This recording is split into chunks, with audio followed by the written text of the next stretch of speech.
Welcome back to Great Day. They are a workforce that's over 300,000 strong in our community, and hospitality is at the core of what they do. But employees working in this thriving industry are often faced with some big challenges. Food and beverage workers don't usually have benefits like health insurance or paid time off. The Southern Smoke Foundation was created to feed this need. You can help, and your part is really easy. All you have to do is buy a ticket to eat and drink all you want at this weekend's Southern Smoke Festival at Discovery Green. Joining us with details are chefs Bludorn and Shuai Wang. Good morning. Good morning. Oh, wow. All right. Southern Smoke Foundation, how it was created, because I think a lot of people didn't realize that so many folks in that industry, if you get sick, you're out of a paycheck for that time, right? If so many things that happen in life, you're not covered. Yeah, if you don't have health insurance, a lot of restaurants do offer it, but for every other area, you know, like those gaps, Southern Smoke fills in those gaps. Yeah. And of course, a lot of waiters and things may be working part-time, so might not qualify for certain things, right? Yeah, they're piecing it together. We'll do lunch at this restaurant and dinner at that restaurant. All right, so tell us how Southern Smoke Foundation got started. So Chris Shepard and Lindsay Brown started Southern Smoke in 2015. Partly to help the hospitality industry, but also to benefit the MS Society.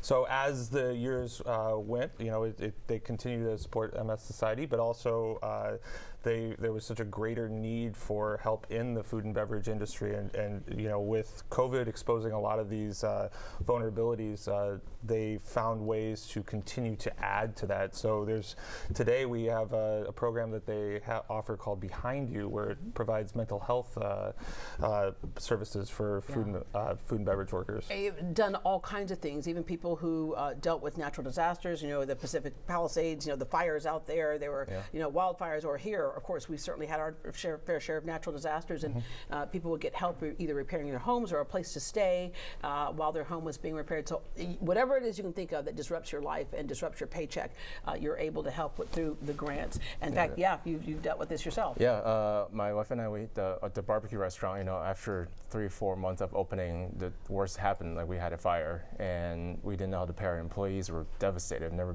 felt so low in my life. Yeah. And I reached out to Southern Smoke, and you know, this is one of those organizations where you don't have to jump through loops, and just so easy. And they supported all our staff while we were close to rebuild. And yeah, like, we literally owe them our life. Yeah, you said it made you feel devastated, because when you work so closely in a restaurant, I would imagine that a lot of times you feel like family, don't you? Oh, absolutely. Yeah, you pour your heart and soul in it. You know, you treat your staff super well, and then you just don't want to see them suffer, like, you know, through anything. So Southern Smoke's been great to I mentioned that them. our part is easy. The annual Southern Smoke Festival is so much fun, and you had me at food and drink. Okay, I'm done. I'm in, right?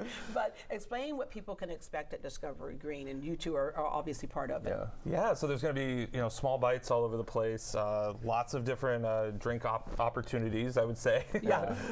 And then we're both on the Yeti stage doing demos. So I'll be demoing mushroom risotto. Okay, in fact, do me a little demo right now. Absolutely. Okay. So let's start with what risotto is. I find that people still find it a mystery sometimes. Well, it's it's like a rice stew.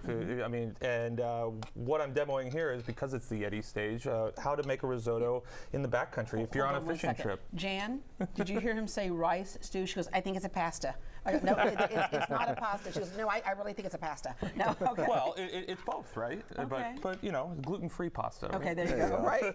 So yeah, I mean, what I'll be doing is I'll be demoing this and how to make it with Yeti products as well. So it'll be a lot of fun. Please come see me at 4 o'clock. So, as well as the risotto, we'll be putting some cornmeal crusted flounder on top. Oh wow! You know, and you're not finished yet. Just some herbs. Please go in. Please go I am going in right over here. Okay, let me go ahead and taste that right here, and then. Okay, Chef Wang, what will you be demoing? My wife and I are going to make dumplings on stage, and then using a Yeti new product to cook them on. So I'm very excited about doing some pan-fried dumplings. Yeah, can I just tell you, Jan, this is the best rice I've ever had. This is so good and so flavorful. All right.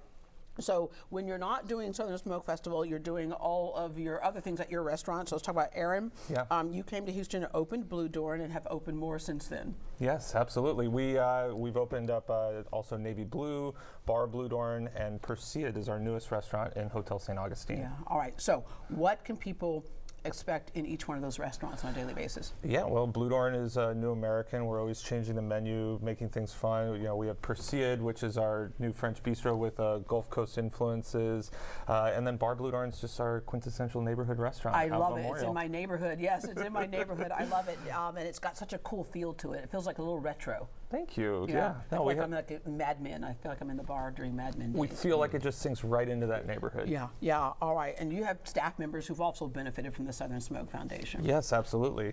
When Hurricane Beryl hit and one of our pastry cooks had a tree fall on her house, Southern Smoke was there to back her up.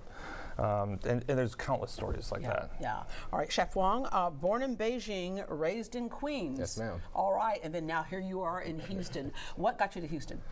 Oh gosh, I love Houston. I came down for a vacation a couple of years ago and just kind of fell in love with the culture and like the diversity here and just the endless amount of good food y'all have down here. And then of course, this year brought down here by Southern Smoke Foundation, just to do a little hang out at the festival, do a little demo on the Yeti stage, and yeah, it's gonna be super fun. Yeah, tell us about your restaurants. My wife and I own 2 restaurants in North Charleston, South Carolina, Jack Rabbit Philly and King Barbecue.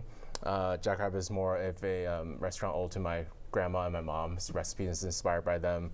Try to do we're super hyper seasonal, and then King Barbecue is like a old to Chinatown style barbecue, but with like Southern techniques of smoking and all that. Yeah. So yeah, 2 very different but very fun restaurants. Yeah, and I'm going to point out that we have like chefs that are known nationally, like Chef Bludorn, but chefs who are coming in from around the country to be part of this as well. Yeah, absolutely. So you're getting the best of the best in food there. All right.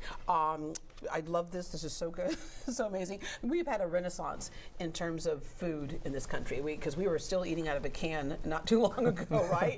And then all of a sudden things like Food Network came on and made food sexy again, if you will. Yeah. And the difference when you're taking stuff out of the ground and you have nutrient-dense food makes all the difference in the world. It's such a great renaissance to have, right? Because it just benefits all of us.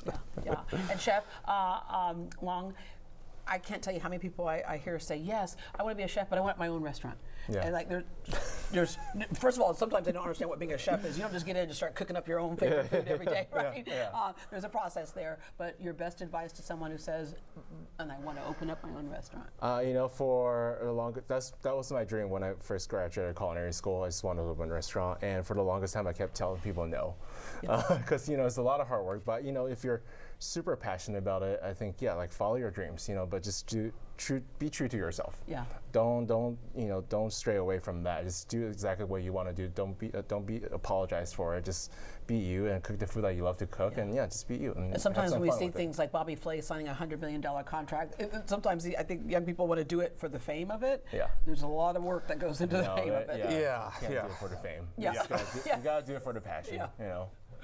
You're like, Yeah, I'm like, but look, baby steps, one foot in front of the other. If you want to get into the industry, I started by washing dishes. Yep. And almost every successful chef I know started by washing dishes. I still wash dishes. You still wash dishes, no doubt. But you know the entire kitchen, right? Yeah. That way you can run a kitchen when you know the entire kitchen. Yeah, absolutely. All right. Gentlemen, thank you very much. Thanks, Deborah. Thank you The for Southern having us. Smoke Festival is happening this Saturday from 4 to 8 p.m. at Discovery Green. This is the foundation's largest annual fundraiser and features more than 85 chefs from around the country to help industry workers in need. There's truly something for every taste, culminating in a deliciously unforgettable day. For more information about the foundation and event, visit southernsmoke.org. Southernsmoke.org. Come hungry.